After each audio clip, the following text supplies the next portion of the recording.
புதுச்சேரியில் திமுக காங்கிரஸ் கூட்டணி நீண்ட இழுபறிக்கு பிறகு உறுதியாகி இருக்கிறது. தற்போது நமக்கு கிடைத்திருக்கக்கூடிய செய்தி, முன்னாள் முதல்வர் நாராயணசாமிக்கு சீட் மறுப்பா என்ற கேள்வி எழுந்திருக்கிறது.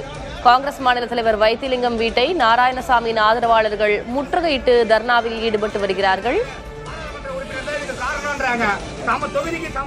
புதுச்சேரி சட்டமன்ற தேர்தலில் போட்டியிட முன்னாள் முதல்வர் நாராயணசாமிக்கு வாய்ப்பு மறுப்பா? காங்கிரஸ் மாநில தலைவர் வைத்திலிங்கத்தின் வீட்டை முற்றுகையிட்ட நாராயணசாமியின் ஆதரவாளர்கள் சீட் தராததால் ஏற்கனவே ரகுபதியின் ஆதரவாளர்களும் வைத்திலிங்கம் வீட்டை முற்றுகையிட்டது குறிப்பிடத்தக்கது. இதுகுறித்த கூடுதல் விவரங்களை வழங்குவதற்காக செய்தியாளர் பாலவிச்சுவேல் இணைந்திருக்கிறார். பாலவிச்சுவேல், ஏற்கனவே புதுச்சேரியில திமுக காங்கிரஸ் கூட்டணியில இழுபறி நீடித்துக் கொண்டே இருந்தது. யார் கூட்டணிக்கு தலைமை, பாதிக்கு பாதி இடங்கள் வேண்டும் என்பதாக இருவரும் விடாப்பிடியாக இருந்தார்கள். ஒரு வழியாக கூட்டணி உறுதியாக இருக்கிறது. தற்போது என்ன புது பிரச்சனை? நாராயணசாமி முன்னாள் முதல்வர், அவருக்கே சீட் இல்லையா? என்ன சந்தேகம், என்ன கேள்வி எழுந்திருக்கிறது? களச்சூழல் என்ன? புதுச்சேரி மாநிலத்தில் இன்றோடு வேட்புமனு தாக்கல் முடிவடைகிறது. இந்நிலையில் வாய்ப்பு வழங்கப்படாத வேட்பாளர்கள் அதிகாரத்திடமும் தலைமையிடமும் தற்போது முற்றுகையிட்டும் மோதலில் ஈடுபட்டு வருகின்றனர். காங்கிரஸ் கட்சியை பொறுத்தவரை புதுச்சேரி மாநிலத்தில் முன்னாள் முதலமைச்சர் நாராயணசாமியினுடைய ஆதரவாளர்கள் இந்த கந்தப்பன் முதலியார் வீதியில் சூழ்ந்திருக்கக்கூடிய அந்த காட்சிகளை நம்ம பார்க்கிறோம்.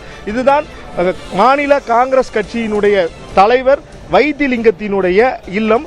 அந்த இல்லத்தில் தற்போது நாராயணசாமியினுடைய ஆதரவாளர்கள் அமர்ந்து தற்போது முற்றுகை போராட்டத்தில் ஈடுபட்டு வருகிறார்கள்.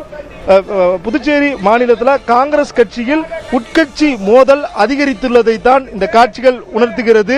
நெல்லித்தோப்பு தொகுதியில் முன்னாள் முதலமைச்சர் நாராயணசாமிக்கு சீட் வழங்க வேண்டும் என்றும், சீட் வழங்காத காங்கிரஸ் நிர்வாகிகள் குறிப்பாக வைத்திலிங்கம் உள்ளிட்டவர்கள் ராஜினாமா செய்ய வேண்டும் என நாராயணசாமி ஆதரவாளர்கள் முழக்கமிட்டு வருகின்றனர். அதே போன்று மங்களம் தொகுதியில் தொகுதியையே திமுகவிற்கு ஒதுக்கி வருடந்தோறும், அதாவது தேர்தல் நடைபெறும் சமயங்களில் காங்கிரஸ்க்கு வாய்ப்பு வழங்கப்படாததால் ரகுபதியினுடைய ஆதரவாளர்கள் நேற்று இரவில் இருந்தே காங்கிரஸ் கட்சி அலுவலகத்தையும் வைத்திலிங்கத்தினுடைய வீட்டையும் தற்போது முற்றுகையிட்டு வருகின்றனர். இதன் காரணமாக புதுச்சேரி அரசியலில் காங்கிரஸ் வட்டாரங்களில் மிக பெரும் ஒரு பரபரப்பு ஏற்பட்டுள்ளது.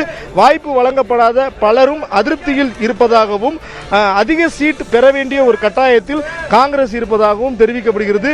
வைத்திலிங்கம் தற்போது உள்ளே தனது ஆதரவாளர்கள் மற்றும் நிர்வாகிகளோடு ஆலோசனையில் ஈடுபட்டு வருகின்றார். போராட்டத்தில் ஈடுபடுபவர்களையும் சமாதானத்தில் ஏற்படுத்தும் முயற்சிகளிலும் தற்போது ஈடுபட்டு வருகிறார்.